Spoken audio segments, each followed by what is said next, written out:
Hola y bienvenido a Learn Spanish en SpanishDict.com. Soy Paralee Whitmire y soy tu profesora. Hoy aprenderás de las palabras negativas e indefinidas en la escuela como nadie está en la clase hoy.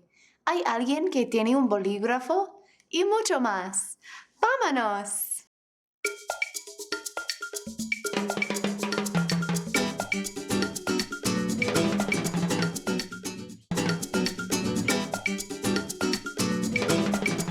Si hiciste todas las lecciones de Learn Spanish, pienso que necesitas estudiar en otro país. I, and a lot of others, would say that the best way to learn a new language is to go where it is spoken. Taking a 1-hour class once a week, or even once a day, is nothing compared to living it 24/7. I took Spanish for years here in the US before going to live and take classes in Spain, and then Peru. I learned how to apply all of the things that I learned from all the classes that I took the previous years. So today, I'm going to prepare you for a day in una aula in a Spanish-speaking country using different negative and indefinite words. Indefinite words are like somebody, something, some, and a few others, which can be used when you want to refer to people or things that are not specific or indefinite. Negative words like nobody, nothing, never, and a few others are used to deny the existence of people or things or to contradict statements. Now, how you use these words can definitely set you apart from a novice Spanish speaker. Empezamos con las palabras indefinidas porque son muy similares a las palabras indefinidas en inglés. Alguien, somebody, or anybody. ¿Hay alguien en la clase que tiene una regla? Is there anybody in the class that has a ruler? Algo, something. ¿Tienes algo en tu mochila? Do you have something in your backpack?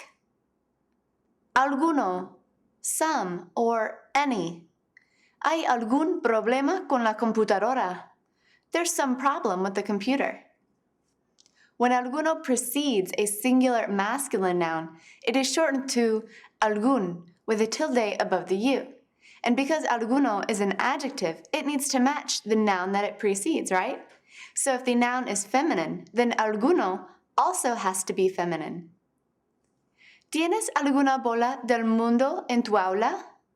Do you have a world globe in your classroom?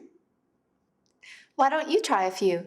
Change alguno so that it matches in gender and number to the noun that follows it. To make it plural, just add an S for masculine and change the O to an A and then add an S for feminine. And you don't need the tilde for either plural forms.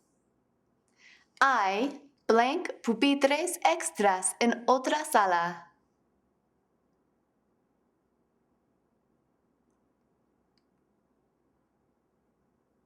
Algunos. Hay algunos pupitres extra en otra sala. There are some extra desks in the other classroom. ¿Tienes blank rotulador?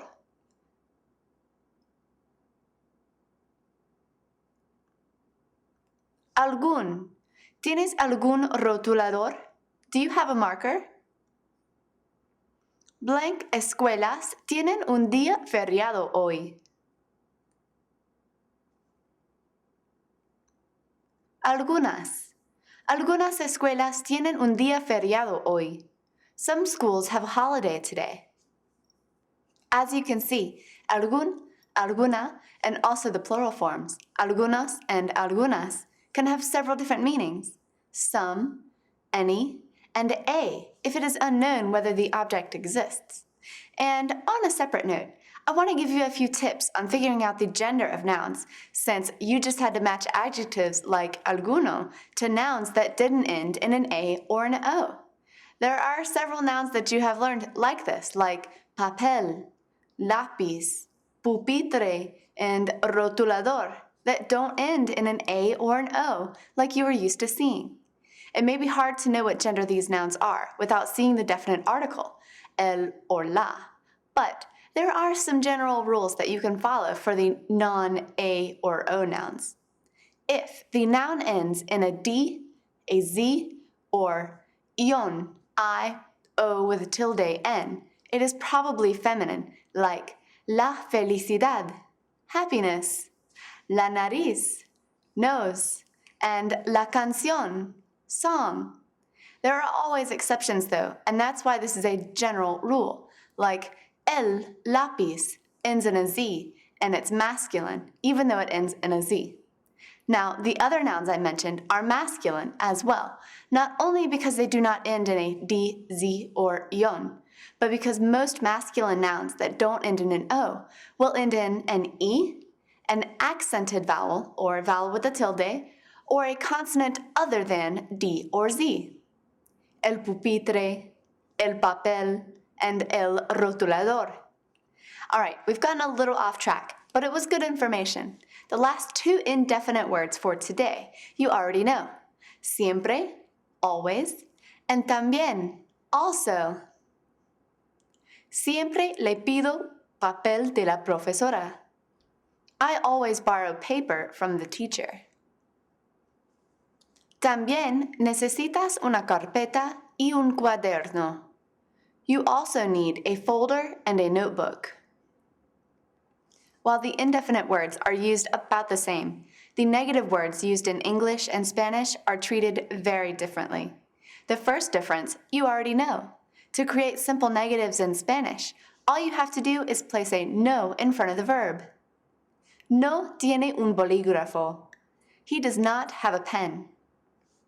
No quiero escribir en la pizarra. I do not want to write on the chalkboard. No necesitas un lápiz. You do not need a pencil. And I hope you noticed that the English translations all had do or does in them. These are called helping verbs and are necessary for negating sentences in English, but are not used in Spanish. You can use negative words two different ways in Spanish, either placing the negative word in front of the verb. Nadie le gustan los uniformes escolares. Nobody likes the school uniforms. Ninguno de los alumnos tienen una mochila. None of the students has a backpack. Or you can use a negative word in conjunction with the word no. When used with no, the negative word follows the verb, while no precedes it, giving you a double negative. No estudiamos nunca antes de un examen. We never study before a test. No hay ninguna bandera en esta aula. There is not a flag in this classroom. Esta es una diferencia enorme en inglés. In English, double negatives are always considered incorrect. But in Spanish, when a sentence is negative, there must always be a negative word in front of the verb. And if that word is no, then the other negative words like nadie or nada will follow the verb. In English, once a negative word has been used, no other negative word can be used. Instead, indefinite words are used. I never write anything instead of I never write nothing.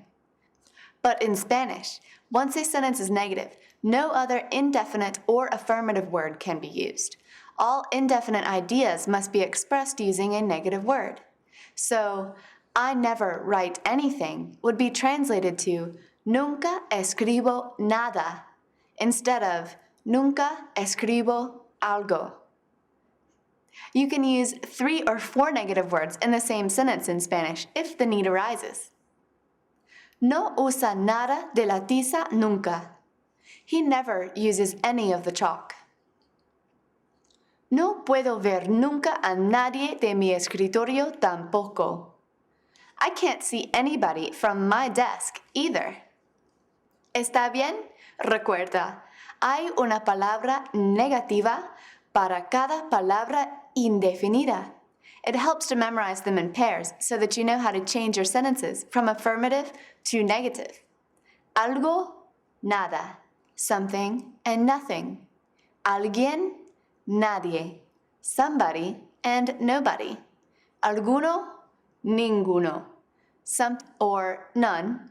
Siempre, nunca. Always and never. And last, también, tampoco. Also or neither.